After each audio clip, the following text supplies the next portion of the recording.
안녕하십니까 애청자 여러분, 놀라운부동산 놀부입니다. 자, 오늘은 이 부채, 대출에 관련된 이야기를 할 텐데요. 제가 이전까지 얘기를 할 때는 소비성 대출이 아닌 본인의 재화를 늘리기 위해서 수익을 올리기 위한 적절한 이 대출, 부채는 레버리지 효과를 낳을 수 있다, 꼴이 될 수 있다, 이런 얘기를 드렸습니다. 이 대출은 경우에 따라서 독이 되는 결과가 될 수도 있죠. 오늘과 같은 경제 위기에 이 자산이 감축된다라고 하면 오히려 내가 돈을 빌려서 그만큼 비싼 재화를 샀기 때문에 가격이 깎였을 때 손해는 그만큼 더 커지게 되는 것이죠. 자, 오늘은 이 저금리 시대에 맞춰서 금리가 낮다 보니까 무조건 돈을 빌려서 투자를 하는 게 맞는 것인지에 대해서 생각해 보는 시간을 갖도록 하겠습니다. 자, 지금 현재 이 많은 분들이 대출을 받아서 투자를 하려고 공격적으로 진입하시는 분들이 조금 늘어나고 있는 추세죠. 실제로 이 5대 은행 살펴보니까 개인 신용 대출이 113조가량이 되는데 2월 말과 비교를 해봤을 때 2조가량이 증가한 수치라고 합니다. 물론 이런 위기 상황에 개인 사업 돌리기 위해서 긴급 자금 수혈하신 분도 있겠지만 그만큼 개인 신용 일으켜서 투자하는 분도 늘어났다고 볼 수가 있겠는데 실제로 주식시장 같은 경우에도 이러한 신용 매매가 그만큼 늘어났다고 얘기를 하고 있습니다. 역대 최대 자본이 지금 몰리고 있죠. 다만 지금이 회복 구간이 아니라는 게 굉장히 위험할 수 있다는 것을 반영하고 있는 것이고 아직까지도 해외 자본은 계속적으로 유출되고 있는 상황입니다. 따라서 이 대출에 대한 시각을 조금 더 바꿔볼 필요가 있기 때문에 오늘 주제는 이런 분들은 대출 절대로 받으면 안 된다라는 주제로 내용을 진행하도록 하겠습니다. 자, 오늘은 이 부채에 대해서 알아보고 그리고 개인은 어떠한 대응 포지션을 잡아야 될지까지 이야기를 해보겠습니다. 시청하시기 전에 좋아요와 구독하기 부탁드리도록 하겠습니다. 자, 오늘의 주제, 저금리 시대니까 무조건 대출 좋을까? 물음표를 해놨습니다. 대출을 받으면 좋지 않은 분들도 있으니까 이렇게 해놨겠죠. 누구든 저금 시대니까 무조건 대출을 받으면 좋은 게 아니다. 이 얘기를 드리고 싶은 겁니다. 자, 일단 이 얘기를 드리기 앞서서 대출에 대한 흑백 논리를 짚어보고자 합니다. 자, 이건 항상 이 부정적인 시각과 긍정적인 시각이 부딪히는 부분이라고 볼 수가 있겠는데, 특히 이 어르신분들, 부모님 세대 같은 경우에는 이 대출에 대해서 굉장히 두려움을 갖고 있습니다. 그도 그럴 것이 다 이유가 있거든요. 자, 빚은 무조건 나쁜 것이다. 그리고 자녀분들에게 그렇게 교육을 하죠. 빚지지 마라. 그리고 충분히 자녀분은 소득이 높은데도 불구하고 최대한 대출 비율을 적게 하려고 이 조언을 해드립니다. 부모님들 같은 경우에는. 왜 그러냐면 우리가 과거의 경험 때문에 그렇습니다. 과거에는 고도성장기였기 때문에 이때 금리 자체가 굉장히 높았죠. 우리가 유명한 드라마 응답하라 같은 경우에도 거기에 우스갯소리로 나오는데 어이구 금리가 20%밖에 안 돼. 뭐 이런 얘기가 나옵니다. 그 당시에는 금리 자체가 높았기 때문에 우리 부모님들은 열심히 일해서 은행에 예치만 해놔도 금융기관에 예치만 해놔도 금리가 높기 때문에 재테크가 충분히 됐습니다. 금리가 20%면 사실 연수익 20%죠. 그러다 보니까 더 이상 재테크 활동을 안 하셔도 상관이 없었습니다. 반대로 이 상황에 돈을 만약에 부채를 일으켰다고 칩시다. 그럼 금리가 높기 때문에 어지간한 사업을 하지 않고서야 하는 수익을 올리지 않고서야 하는 이 이자를 감당하기 굉장히 어렵죠. 금융기관에서 빌리게 되면 30% 40% 수익은 내줘야지 이 부채를 활용하는 레버리지 전략이 유효하기 때문에 이 대출에 대해서 무서움을 가질 수밖에 없는 겁니다. 그리고 실제로 망하는 경우도 굉장히 많았고요. 그래서 예전에 이 고정관념이 무조건 저축해라. 두 번째가 이제 대출하지 마라. 이 두 가지가 좀 고정관념처럼 바뀐 건데, 그래서 부정적인 시각을 좀 가질 수 있는 것이고요. 근데 다만 시대는 계속적으로 변하고 이런 경제 상황도 좀 변했습니다. 현재는 저성장 저금리 상황이기 때문에 이런 저금리 상황에는 경우에 따라 이 부채를 잘만 활용하면 얼마든지 유리할 수 있는 케이스가 나올 수가 있겠죠. 그래서 지금 고정관념은 사실 경우에 따라 틀릴 수도 있다. 이 얘기를 드리고 싶은 것이고요. 자, 지금 시대를 얘기를 해보죠. 지금 저금리 시대다 보니까 무조건 대출을 받는 게 또 좋을 것인가? 제가 일련의 영상에서는 여러분들이 적정한 양으로 대출을 해서 여러분들이 원하는 그리고 오를 수 있는 상승 여력이 있는 우수 입지에 진입을 한다라면 오히려 자산 성장의 결과로서 레버리지 효과가 가능하다. 이렇게 설명을 드렸었는데 이 논리는 언제나 유효하지만 지금 상황이 전반적인 자산 성장의 시기인가? 그건 또 아니라는 거죠. 지금 일부 주택은 아직 성장성이 남아있겠지만 전반적인 경제 상황, 지금 위축기죠. 위축기다 보니까 심리적인 방향 자체도 지금 하방입니다. 이런 위기와 불안감이 커지게 되면 결론적으로 이 신용 위축기까지 올 수 있는 것이고, 이건 공황을 의미를 하는 것이거든요. 물론 현재가 이 공황 상황으로 올 수 있는 때는 아니겠지만, 아직까지 해외 자본이 빠지고 있는 상황 속에서 미리 판단하고 진입하는 것은 좀 빠를 수 있다. 오히려 부채를 활용했을 때 내가 감당해야 될 그 이자가, 리스크가 있다라는 것이죠. 자, 그렇기 때문에 지금 시대 저금리라고 해서 무조건 대출을 받기보다는 이 변수를 생각해서 골라야 되는 기준점이 더 증가했기 때문에 난이도가, 투자의 난이도가 좀 더 올라갔다, 이렇게 판단을 해야겠습니다. 따라서 여러분들이 좀 더 살펴보고 공부하고 부채를 활용해야 된다, 이 얘기를 좀 드리고 싶습니다. 자, 경제 위축 및 심리적 위기 불안감은 신용 위축 상황을 불러올 수 있다. 아직 오지 않았지만 이게 리스크다 라고 얘기를 하는 것이고, 또 하나, 이 저금리라고 해서 무조건 빌리면 안 되는 게, 기준금리가 낮다고 해서 시장금리가 낮은 건 아니거든요.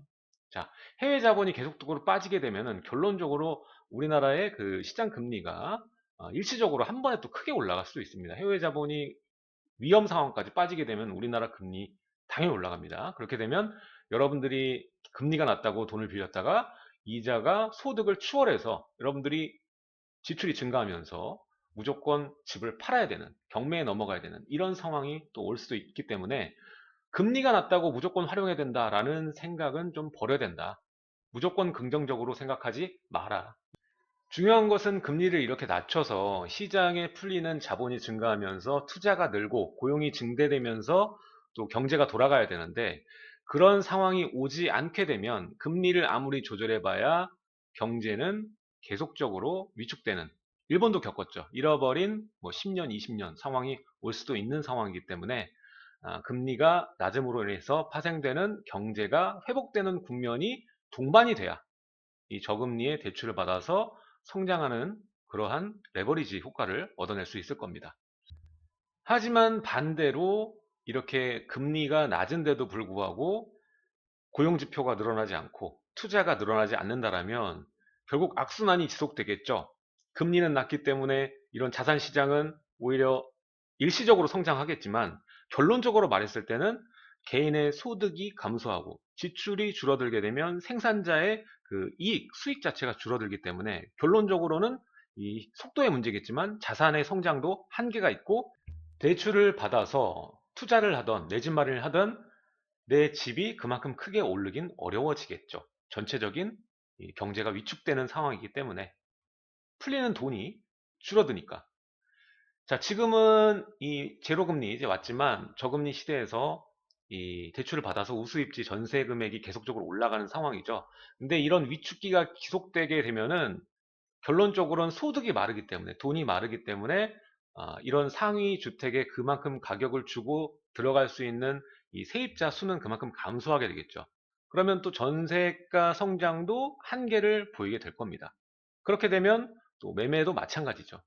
전반적으로 이런 과정을 겪으면서 위축기가 길어지게 되면 자산도 감축기, 감쇄기가, 조정기라고 하죠. 이게 올 수밖에 없습니다. 그래서 이 저금리 상황에 금리가 낮다고 무조건 대출 받아서 어딘가에 사놓는다고 무조건적으로 땅이든 뭐 부동산이든 오르지 않는다라는 거죠. 수익이 난다는 보장이 없다. 그러니까 이 여러분들이 저금리 시대에 대출을 받는다는 것, 저금리 플러스 경제 위축기죠. 저성장기.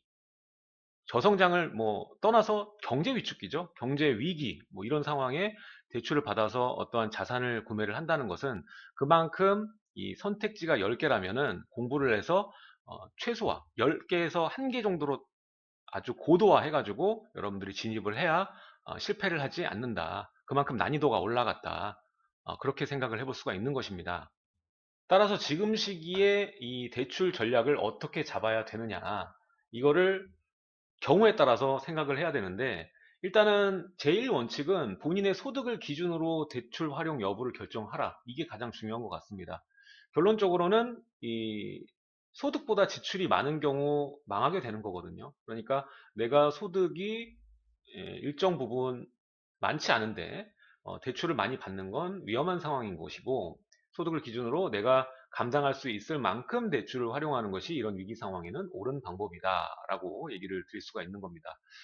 특히 이 신용대출 활용해서 이 소액 투자라고 해서 전세에 껴놓고 이 개인 신용 대출 활용해가지고 이 수도권에 아주 전세가를 높은 데 투자하시는 분들이 있는데, 이러한 위기 상황에서 이런 투자법을 구사한다는 것은 거의 뭐 실패할 확률이 뭐 10으로 늘어난다. 이렇게 저는 생각을 하거든요. 그러니까 아무리 소액 투자라고 해도 내가 개인 신용대출 활용해서 여러 군데 투자해가지고 한 번에 뭘 일으키겠다라는 그러한 생각이 통하지 않는 지금 상황이라는 겁니다. 그래서 지금 같은 경우에는 여러 개보단 똘똘한 한 채, 그리고 내가 감당할 수 있는 이자, 소득을 기준으로 대출. 이게 좀 중요한 방법이라고 얘기를 드릴 수가 있겠고, 자, 주택담보대출 경우에 이 해당 주택의 가격 성장성을 판단해서 활용한다. 이 얘기가 뭐냐면, 우리가 뭐 일부 주택 같은 경우에 가격대가 뭐 오버슈팅 나온 데도 있죠. 이런데 가격 성장성을 기대를 할 수 있습니까? 장기로 봐야 되겠죠. 그럼 장기로 끌어갈수록 내가 이 소득이 높아서 요거를 감당하는데 아무 지장이 없다. 이러면 상관이 없습니다. 근데 내가 이걸 사는 게 정말 이 젖자는 힘까지 다 해가지고 샀다. 그러면은 오히려 이 지출이 크기 때문에 내가 심리적인 피해나 아니면 자산적인 피해를 볼 수도 있겠죠.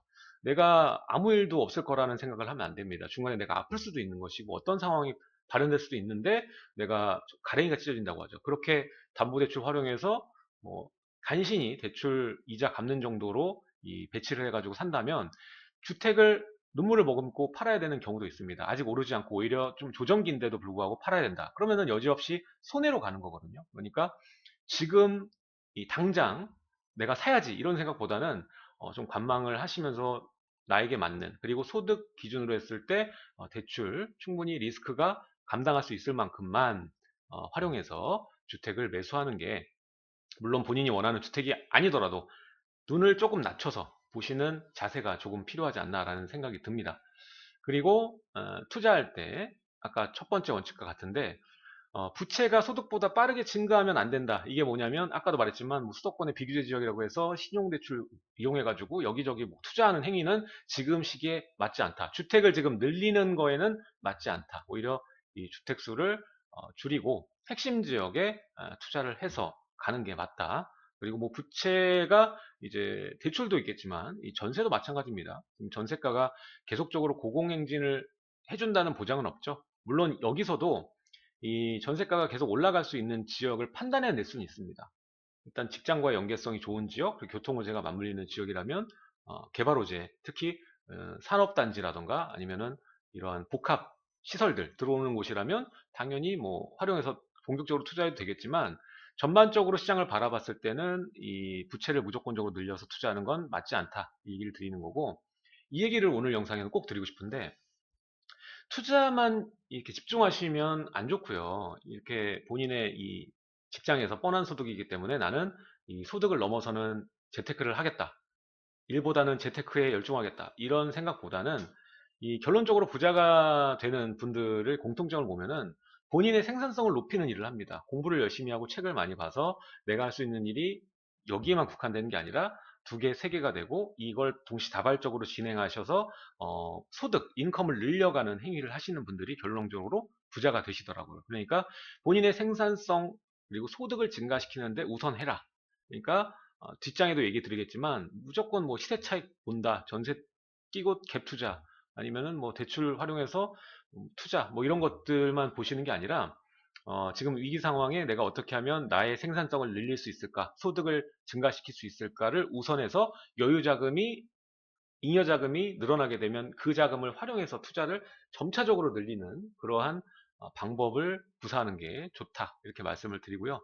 마지막으로는 결론적으로 얘기를 드리는 겁니다. 지금과 같은 이 경제 위축기, 그리고 신용 위축이 올 수 있는 이 위기 상황에 나는 어떻게 대응해야 되느냐. 여기에 대한 얘기를 하자면, 일단 첫 번째는 지출을 줄입니다. 지출을 줄이는 데 있어서 내가 불필요한 지출을 줄이라는 거지, 뭐, 꼭 필요한 지출을 줄이라는 건 아닙니다. 불필요한 지출이 얼마든지 있을 거예요. 본인이 이제 생활하는데, 지금 한치 앞을 모르는 상황에 줄일 수 있는 지출을 오히려 더 늘린다면 반대되는 방법이겠죠. 그러니까 지출을 줄이는 것을 다시 한번 나의 자산 구성이라든가 소비 패턴을 한번 지켜보는 시간을 가지면 좋을 것 같고, 너무 재테크 벌려고만 하지 말고 줄이는 데도 주력해라. 그리고 지금은 해외 자본이 아직까지 빠지고 있죠. 회복 타이밍이 아니기 때문에 지금 저점이야 라고 판단하는 건 여러분들 생각이에요. 이게 저점인지 아닌지는 신의 영역입니다. 그래서 지금을 잡으면 떨어지는 칼날이 될 수도 있습니다. 물론 기가 막히게 타이밍 잡고 갈 수도 있죠. 자, 근데 그건 운입니다. 그래서 지금 타이밍에 떨어지는 칼날 잡기보다는 회복 타이밍을 노려서 접근하는 것이, 특히 본인 자본이 만약에 없다면 특히 떨어지는 칼날 잡으면 안 되죠. 회복 타이밍을 노려야죠. 덜 먹더라도 완벽히 오르는 곡선으로 갈 때 진입하는 것이, 돈이 없을수록 완벽함을 추구해야 된다. 이 얘기를 드리고 싶고요. 그리고 이러한 경제 상황이나 신유기 위축되게 되면은 어쩔 수 없이 이 기간이 잃어버린 그걸로 오게 되면은 조정기가 옵니다. 자산이 데미지가 올 수밖에 없죠. 가격이 좀 떨어지고 분배력을 가진 사람이 줄어드니까. 그러면 서로 경쟁해야지 가격이 올라가는데 경쟁할 사람이 줄어들게 되는 거잖아요. 그러니까 자산의 데미지가 올 수밖에 없기 때문에 내가 어떻게, 지금 주택이 여러 개라면 필요 없는 주택을 빨리 처분하고 필요한 주택으로 갈아타고, 이러한 대응적인 배치가 필요하다. 이런 얘기를 드리고 싶고요. 마지막으로는 이 투자의 직접적인 얘기인데, 지금과 같은 시기는 사실 폭발적인 성장성을 기대하기는 어렵습니다. 그래서 지금 2013년, 14년부터 지금까지 달려온 금액이기 때문에 이 이상으로 성장하기에는 좀 어려움이 있겠죠. 규제까지 지금 같이 악재로 펼쳐지고, 세금, 종부세라든가 이런 재산세라든가 보유세의 상승으로 인해 지출이 증가하는 구조로 가기 때문에 이러한 투자세가 예전과 같이 몰릴 거라는 착각을 하시면 안 돼요. 그래서 지금은 시세 차익보다는 이 포커스를 저성장과 이 저금리 두 개로 잡으셔가지고 나에 들어오는 인컴, 아까도 말씀드렸지만 내 생산성을 늘리는, 내 수익을 늘리는 데 좀 집중하시는 게, 시세 차익 노리시지 마시고 내가 매달 들어오는 금액을 좀 늘려가는 이런 투자를 구사해야 됩니다. 예전에 우리 경제 위기 보면은 뭐 서프라임도 마찬가지고, 그때 시기 보면은 일정 시기가 지나고 주택 가격이 하락하면 사람들이 전세를 놓고 하는 투자에서 월세를 놓는 투자로 바뀝니다. 지금도 어느 정도 이 반전세라던가 월세로 전환하는 비율이 높아지고 있죠. 그러다 보니까 이 수익형 주택, 특히 소형 주택. 왜냐하면 젊은 세대들은 자본이 없다 보니까 어차피 렌트하는 시기를 거칠 수밖에 없거든요. 이들을 적극적으로 노리고 1, 2인 가구를 노려서 이들에 맞는, 니즈에 맞는 주택으로 수익형을 구가하시면, 이 주택을 사시면 수익만 거두는 게 아니라 지금 수익률이 높은 경우에는 오히려 이런 주택으로 또 사람들이 모이게 되면은 매매 가격이 올라요. 수익 보려고 모이는 사람들, 투자하는 사람들이 늘리다 보니까. 그러면은 이 수익형 주택도 일정 부분 세액 차익이 가능한 그런 입지가 있기 때문에 앞으로는 이런 추세로 또 갈 수도 있다. 그리고 위기에는 항상 이래요. 대형보단 소형. 왜냐하면은 구매력이 높아지면 높아질수록 대형에 대한 니즈가 높아지고, 이렇게 위축기에 들어가거나 조정기에 오거나 이게 위기가 오게 되면은 이 대형보다는 알짜배기, 소형 주택, 그리고 역세권 뭐 이런 것들을 찾거든요. 자, 그리고 이번 사태로 인해서 사회적 거리두기가 한창입니다. 그에 따라서 가장 많이 추락하고 있고 위축되는 게 바로 상가, 오피스입니다. 실제로 재택근무를 해보니 결과는 상당히 괜찮다라는 것이죠. 굳이 사무실에 모여서 일하는 것보다 더 나은 결과가 있을 수도 있다는 것을 이번 기회에 발견한 기업들이 상당히 많습니다. 따라서 부동산에서 지는 부동산, 뜨는 부동산이 또 생겨날 수 있다는 것입니다. 자, 우리는 이러한 시대에 민감한 트렌드를 쫓아 여러분들의 수익으로 연결되는 이 투자를 하셔야 됩니다. 따라서 앞으로 어떻게 될 것인지, 시세차익인지 수익형인지 대형인지 소형인지 뭔지 알고 들어가야 될 거 아닙니까? 자, 오늘은 이렇게 이 부채에 관련된 이야기, 그리고 이러한 위기 상황에 내가 어떻게 대응하면 좋을 것인가에 대한 이야기까지 같이 해봤습니다. 자, 내용이 좋으셨다면 좋아요와 구독하기 부탁드리고요. 다음 시간에도 여러분들과 좋은 내용으로 찾아뵙도록 하겠습니다. 지금까지 시청해주셔서 감사합니다. 하단에 놀라운 부동산 카페도 많은 가입 부탁드리겠습니다.